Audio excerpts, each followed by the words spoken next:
The film story starts at an airport where we see a girl going on her flight. The plane was on the runway, people were coming and everything was normal, but how dangerous this flight is going to be, we will get to know in a while. Now that girl was coming in the plane and setting her luggage, but she was not able to place her luggage. That's why the other passenger sitting next to her helps her, and with this, the conversation starts between them.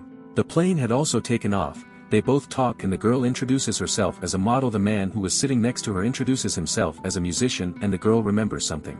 She says, "A while ago, I had a friend, he was also a musician named Gabriel." Now, as he hears the name, Gabriel, he says, "I remember this name very well. I had launched music for a man of this name many years ago which was cheap and lopped badly, and I had insulted him a lot." The girl says to him, "Are we talking about the same Gabriel?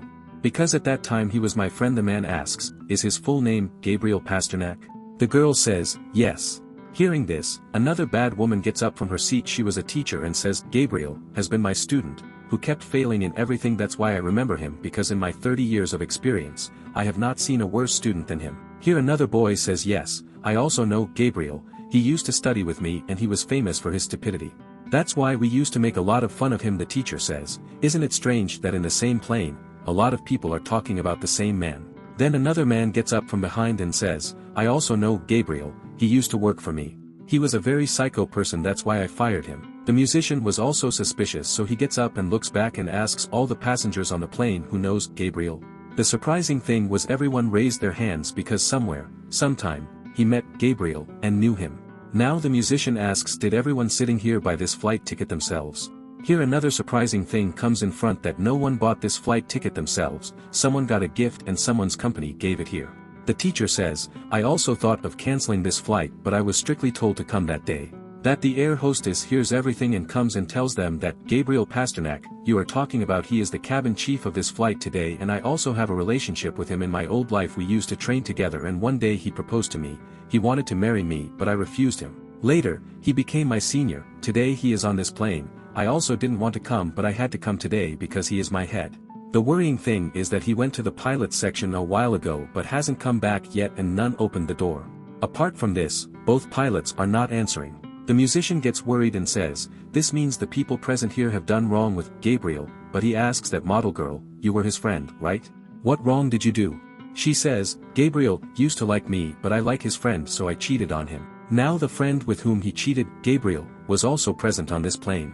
Then the plane starts shaking, everyone gets scared, and an old man gets up and goes to the toilet section. He calls Gabriel and says, "Please open the door." Here, he tells his relationship with Gabriel, that I am a brain doctor. When Gabriel got worried about everything, he used to come to me for his treatment, but later, I increased my fees, and then Gabriel stopped visiting. But I found out while treating him that his mental condition was bad because of his parents, because they never treated him well. Now he calls him and says, "You can't take revenge on us because your parents are responsible for your life." But the plane was going down. Gabriel made a huge plan to take revenge on the people responsible for ruining his life. His parents were not on that plane. Everyone was screaming in fear and the plane was going down to the city. Then we see an old couple sitting in their garden, and they see a plane coming from above that was coming toward them, and we find out the old couple were Gabriel's parents. He crashes the plane on them while bringing it down. Gabriel's revenge was so terrible. After this, we are shown another story. We see a businessman named Diego. He was going somewhere regarding his business, which was a desolate road. His car, music, everything was going well. Then suddenly another car comes in front of his car that was moving slowly. Diego presses his car's horn again and again and says to give way, but it wasn't moving away from his front. Diego now goes to the side and sees a man sitting in that car who was strange. Now he says ill to him and moves ahead of his car and also shows him his middle finger. Diego's car was at a high speed but moving forward. Diego started driving at his speed, but suddenly his car's tire gets punctured. He parks his car near a pole and no one could be seen from here. On top of that, Diego also fought with a man from behind. He had another tire but he didn't know how to install it. That's why he calls a mechanic, but he tells him to come after an hour. Now Diego was trying to install the tire, but before he could install the tire and fix all his screws, that same old car comes there which was bothering him from behind. Diego got scared, that's why he quickly mows and sits in his car. The man sitting in the other car comes in front and stops his car and comes near Diego. He was scared of that man and says, "Forgive me, I shouldn't have said anything bad to you," but that man was furious and starts breaking the glass of his car with a wrench. Diego gets scared and calls the police, but there was no network. He was not satisfied by breaking the glass and was doing even more wrong things. Diego feels bad seeing all this. When that man sits in his car, he starts his car from the back with the hand-pulled tire and pushes his car. Because of this, his old car falls into the pool and he also becomes injured. Then Diego was leaving, but his anger was still not cooled and turns his car back to that man and tries to kill him, but before he could do anything, Diego's tire was open. His car also falls into the pool, but that man comes in his car and beats him a lot and also ties his neck to the seatbelt. That man's anger was not calmed yet, so he sets the petrol tank on fire so that Diego dies there. As he was going, Diego comes from behind and grabs his leg, because of which both of them got stuck in the car. Diego's mechanic also comes there, but then there is a huge explosion in which Diego and that man died. When that mechanic calls the police, they come and put out the fire. They see in the car their skeletons were left only. As they were sitting, and the police officer sees them and says maybe they were trying to save each other, but they did not know that they had killed each other in the fire of revenge. So this lesson is for all of us: if we ignore small mistakes in our life, we can be saved from huge problems. Like if Diego had ignored that crazy man, then all this wouldn't have happened to him today. After this, we see the third story of an engineer named Simon, who used to bomb and blow up big, useless buildings. Today was an ordinary day, and Simon gets a call from his wife who asks him to bring a cake at home because it is our daughter's birthday. Now Simon stops his car near a bakery and goes to get the cake, but in the meantime, his car was taken by the company because they believed that he had parked his car on the wrong place. It wasn't allowed to park there. He now takes a taxi to the tax authority's office and says there wasn't his fault. Why was my car picked up without a fault? So I will not give you any fine or fine. The rest of the people there were also saying the same thing, but the man who was taking fine says, sir, you will have to pay the fine, otherwise, you will have to pay more money. Simon had no other option, so he pays the fine and gets his car picked up.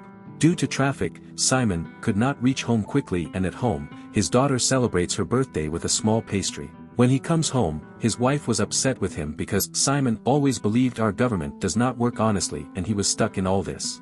The next day he goes to the government office to complain about the wrong charges, but the government officer says you have to pay your fine at any cost.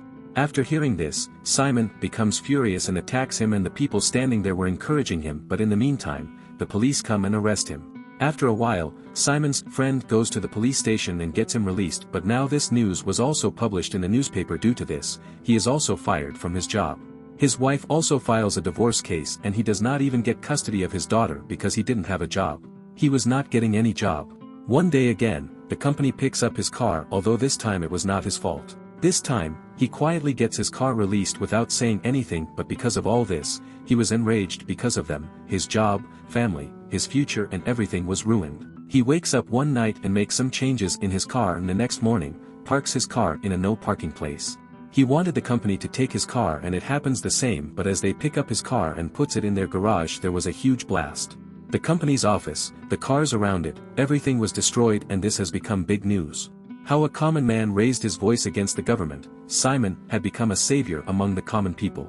Now, this incident was a few months ago, but Simon was in jail and today was his birthday. His wife and daughter bring a cake for him, means his daughter and wife had also decided to live with him. Everyone respects Simon in jail, and with this, the third story also ends. Simon's tale teaches us not to stoop low in front of people without justification. Even if we aren't at fault, we should raise voice for our rights. So which story did you like among these three? Do tell us.